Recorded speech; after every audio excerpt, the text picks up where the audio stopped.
మీ business ఏదైనా మీ ఊర్లో promotion చేయాలంటే అది సుమన్ టీవీతోనే సాధ్యం. ఇప్పుడే సంప్రదించండి.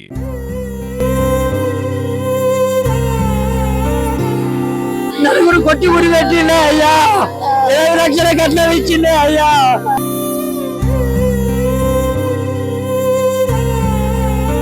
మీ అక్కూరు పెట్టుకుంది హాస్పిటల్ తీసుకుపోతాను రారి అని అంటే తీసుకోర్రి నేను వస్తాను, మా డాడీని తీసుకొని వస్తా అని చెప్పి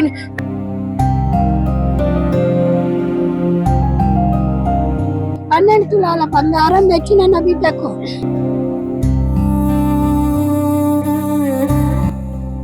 దేవకపల్లిలో నిన్న దారుణం జరిగింది.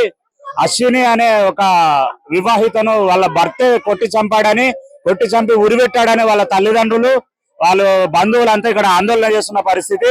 అసలు ఏం జరిగింది, ఆ అమ్మాయికి ఎన్ని రోజులు అయితే మ్యారేజ్ జరిగి ఆ తదనంతర పరిస్థితులు ఏంటి, వాళ్ళ తండ్రి అశ్విని తండ్రి మనతో ఉన్నారు, వారిని అడిగి తెలుసుకుందాం. ఏమైందండి మీకు? 2020 మార్చి 18వ తారీఖు నాడు నా బిడ్డ పెళ్లి వివాహం చేశాను. వివాహ సందర్భంలో నేను 8 లక్షల రూపాయల కట్నం ఇచ్చిన, 13 తులాల బంగారం పెట్టిన, తులం చైన్ వేసిన, హోండా చైన్ బండి పెట్టిన. పెళ్లి అయిన తర్వాత ఇంటి ముంగట నేను రేకుల సెట్ వేసి నా అల్లునికి నా బిడ్డకు షాప్ పరపతి నడిపించడానికి ప్రయత్నించిన. గ్రామ పంచాయతీలో పర్మిషన్ తీసుకొని షాపు నడిపియంగా నా అయ్యపురాలు గొడవ దిగి షాపును మూసివేసిన తర్వాత ఇక్కడ సర్పంచ్ సమక్షంలో పంచాయతీ జరిపించినాం 2 సార్లు. సర్పంచ్ సమావేశంలో పంచాయతీ దిగకపోతే బెజ్జంకి పోలీస్ స్టేషన్ లో పంచాయతీ జరిపించినాం.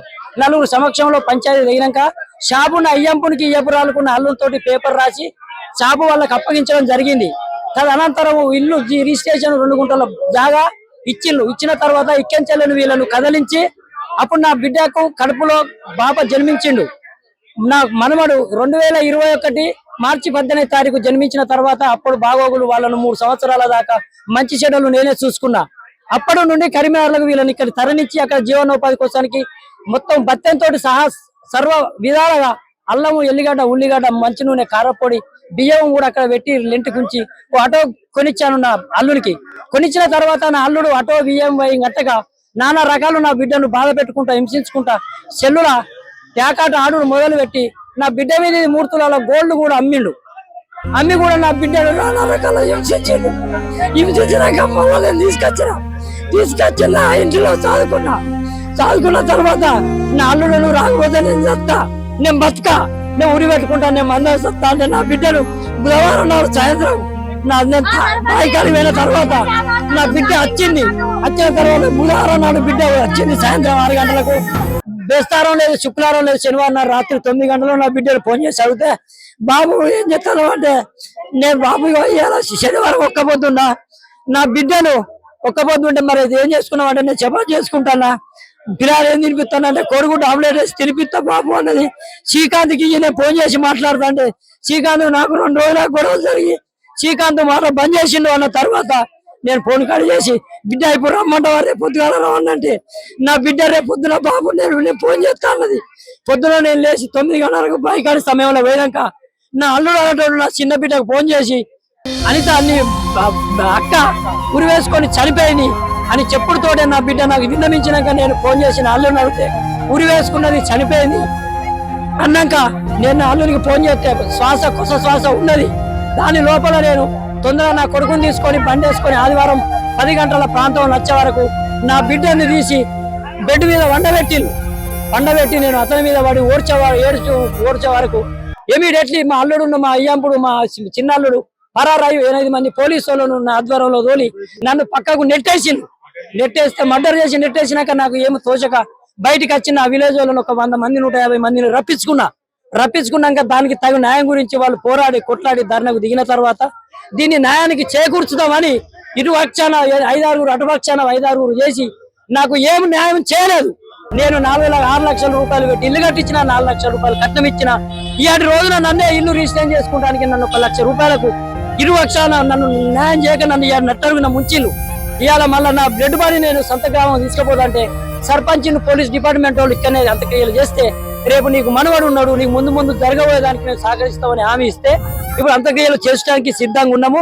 నాకు ఆ మోర్చపోయి నేను ఇదివరకు కూడా న్యాయంగా కోలుకుంటలేను. దయచేసి మీరు అందరు నాకు న్యాయం చేకూర్చాలని మనం చేసుకుంటున్నాను.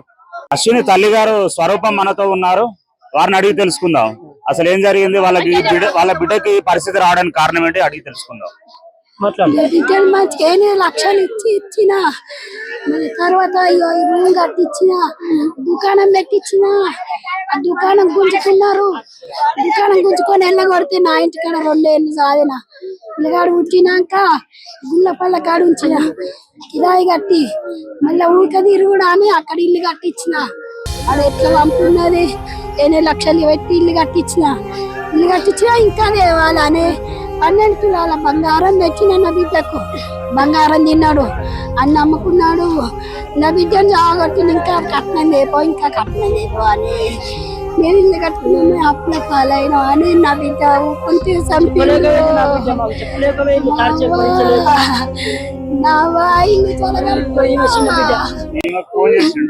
ఈమెకే ఫోన్ చేసిండు నాకు ఫోన్ చేసి మీ అక్కూరు పెట్టుకుంది హాస్పిటల్ తీసుకోవద్దని రారి అని అంటే తీసుకోవర్రి నేను వస్తాను మా డాడీని తీసుకొని వస్తా అని చెప్పి వచ్చేసరికి చంపేసి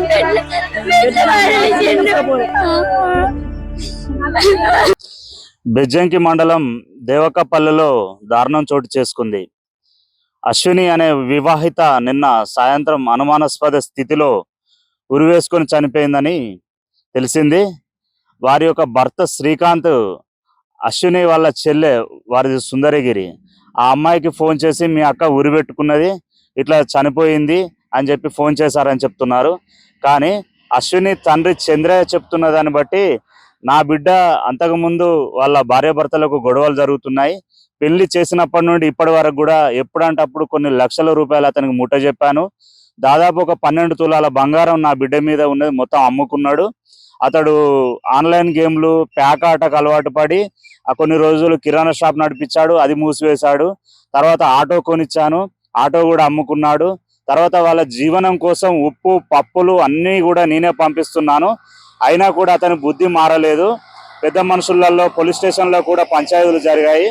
2 సంవత్సరాల క్రితం దారుణమైన పంచాయతీలు జరిగిన తర్వాత నా బిడ్డ మొన్నటిదాకా కూడా మా ఇంటి దగ్గరే ఉన్నది. ఇక్కడికి వచ్చిన తర్వాత ప్రతిరోజు నా బిడ్డను డబ్బులు కావాలి అని హింసించడం జరిగిందని చెప్తున్నాడు. చివరి దశలో ఆ అమ్మాయితో ఒకరోజు వాళ్ళ తండ్రి మాట్లాడిన పరిస్థితిలో 2 రోజుల నుండి అతనికి నాకు మాటలు లేవు, మీ అల్లుడు నాతో మాట్లాడడం లేదు అని అమ్మాయి బాధపడ్డదని చెప్తున్నాడు. అలాగే శనివారం పాపం ఒక్క పొద్దున్న నేను చపాతీలు చేసుకుంటున్నా నాన్న అని చెప్పి కొంచెం దీనంగానే మాట్లాడింది మా అమ్మాయి అని ఆ తండ్రి చెప్తున్నాడు. ఆ తండ్రితోటి మాట్లాడిన తర్వాత కొన్ని గంటల వ్యవధిలో మళ్ళీ ఈ శ్రీకాంత్ అనే వ్యక్తి మీ అక్క ఉరి పెట్టుకొని చనిపోయిందని చెప్పి ఆ మృతురాలు అశ్విని యొక్క చెల్లెకు ఫోన్ చేశాడని అంటున్నారు. ఈ సంఘటన, ఈ ఫోన్కు నిర్ఘాంతపోయిన అమ్మాయి అశ్విని యొక్క తల్లిదండ్రులు, వారి బంధువులు కొన్ని 100 మంది ఇక్కడికి వచ్చి అసలు ఏమైందని చూడగా ఖచ్చితంగా ఆ అమ్మాయిని ఏదో గొడవ పడి ఉరిపెట్టి చంపి బెడ్ పై పడేశాడని చెప్తున్నారు.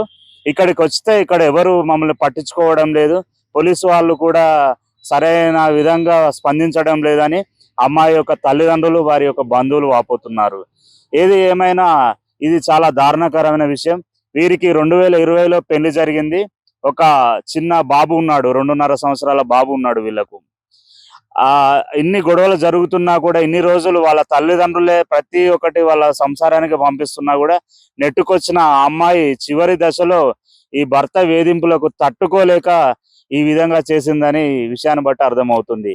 పోలీస్ డిపార్ట్మెంట్ వారు కానివ్వండి, ప్రభుత్వం కానివ్వండి, ఈ విషయంపై స్పందించి మృతురాలి బంధువులకు, మృతురాలికి న్యాయం చేయాలని కోరుకుంటూ కెమెరామెన్ శేఖర్తో శ్రీధర్, సుమన్ టీవీ.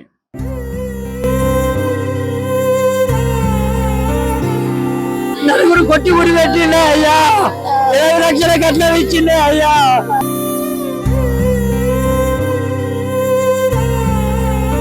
మీ అక్కూరు పెట్టుకుంది హాస్పిటల్ తీసుకోవద్దని రారి అని అంటే తీసుకోవర్రి నేను వస్తాను మా డాడీని తీసుకొని వస్తా అని చెప్పి